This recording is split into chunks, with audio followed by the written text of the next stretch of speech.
Halo Sobat Pendidikan, selamat datang di channel ini. Channel yang membahas tentang pemasaran, bisnis digital, teknologi, dan pembelajaran menarik lainnya. Kalau teman-teman suka video ini, jangan lupa like ya. Dan jangan lupa subscribe dan nyalakan notifikasinya. Dan jangan lupa untuk share ke teman-teman lainnya. Karena Belajar sangat menyenangkan. Perhatian, video ini dibuat untuk memudahkan kegiatan belajar mengajar.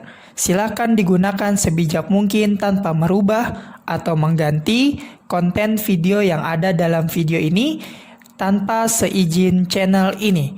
Selamat menyaksikan. Di video ini kita akan bahas mengenai property box sizing pada CSS.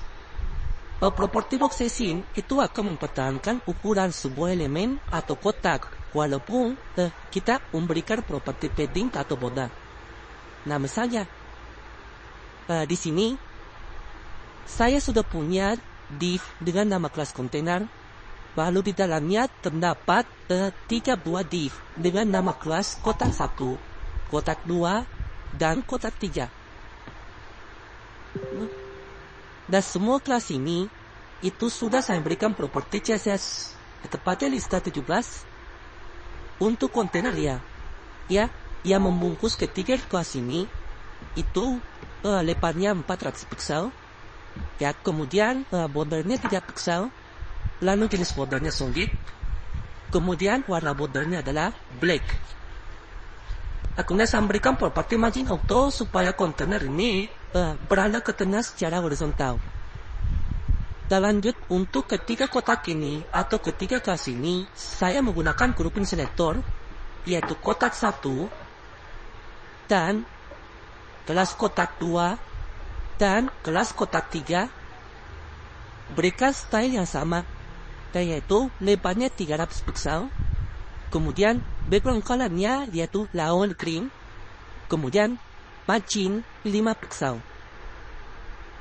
Ya, dengan meningkat pemisah margin seperti ini ya, margin 5 pixel, maka dia akan berlaku ke 4 sisinya, yaitu bagian atas 5 pixel, bagian kiri 5 pixel, bagian bawah 5 pixel, dan bagian kanan 5 pixel.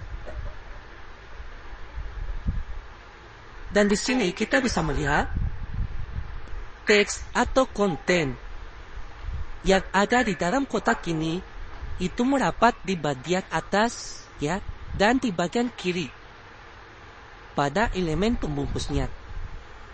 Nah, salah satu cara untuk mengatur konten ini yaitu dengan menambahkan properti padding di bagian atas ya, dan di bagian kiri atau keempat sisi ya dari kotak ini. Nah, akan tetapi dalam kondisi tertentu, terkadang kita ingin mempertahankan yang lebar dan tinggi sebuah elemen. Nah, misalnya khusus untuk kelas kotak 1, saya akan berikan properti yang lain.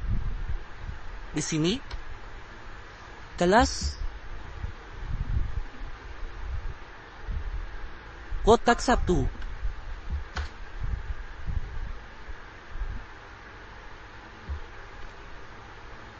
saya akan berikan properti padding 40 pixel. Nah, yang perlu teman-teman ketahui di sini bahwa dengan meningkat pemisahan padding seperti ini, maka itu akan berlaku ke 4 sisinya. Ya, sama ketika kita meningkat pemisahan margin seperti ini. Ya, padding 40 pixel itu artinya di bagian atas 40 pixel, di bagian kiri 40 pixel, di bagian bawah 40 pixel, dan di bagian kanan 40 pixel. Dan jika saya refresh webboard saja, nah sekarang lebar dari kotak ini itu bukan lagi 300, tetapi 380. Yang 80 itu kita peroleh dari padding kiri sebanyak 40 pixel dan padding kanan sebanyak 40 pixel.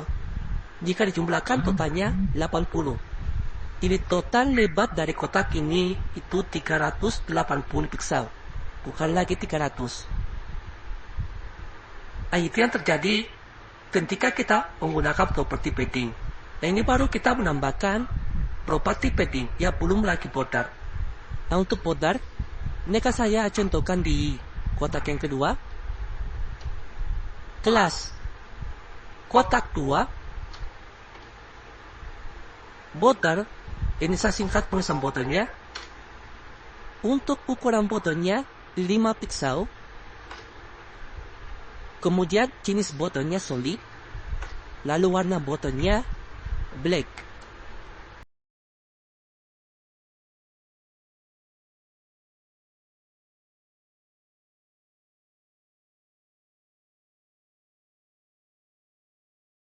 Password prosesnya. Nah, sekarang lembab.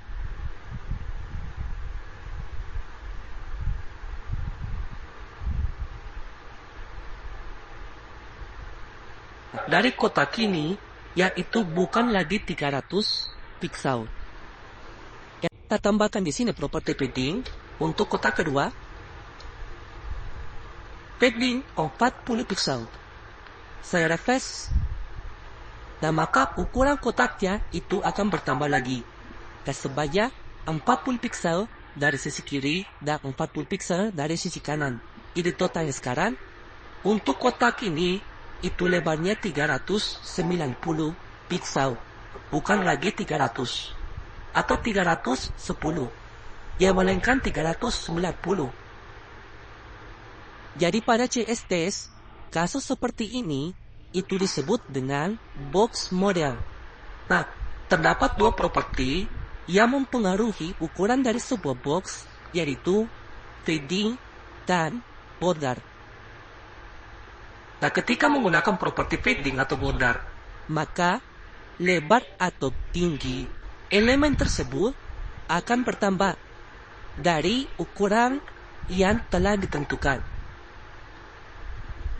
Nah, jika kita ingin ukurannya tetap tidak bertambah ketika menggunakan properti border atau padding, di sini kita bisa gunakan properti yang namanya box sizing. Nilainya adalah border box titik koma. Nah, jika saya refresh web browsernya, kita fokus di kotak 1. Maka lebar dari kotak ini itu akan mempertahankan lebarnya itu 300 piksel walaupun kita sudah menambahkan properti padding. Dan begitu pula dengan kotak kedua, di sini kita bisa tambahkan properti box sizing. Nilainya adalah border box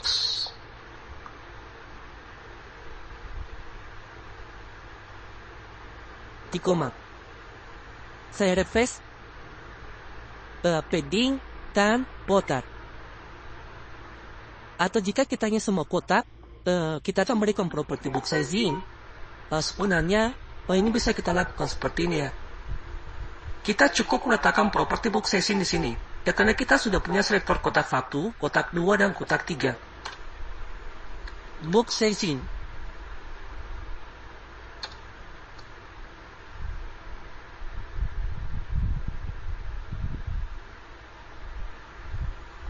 Ya, box sizing border box, kalau saya refresh, lah, kasusnya sama.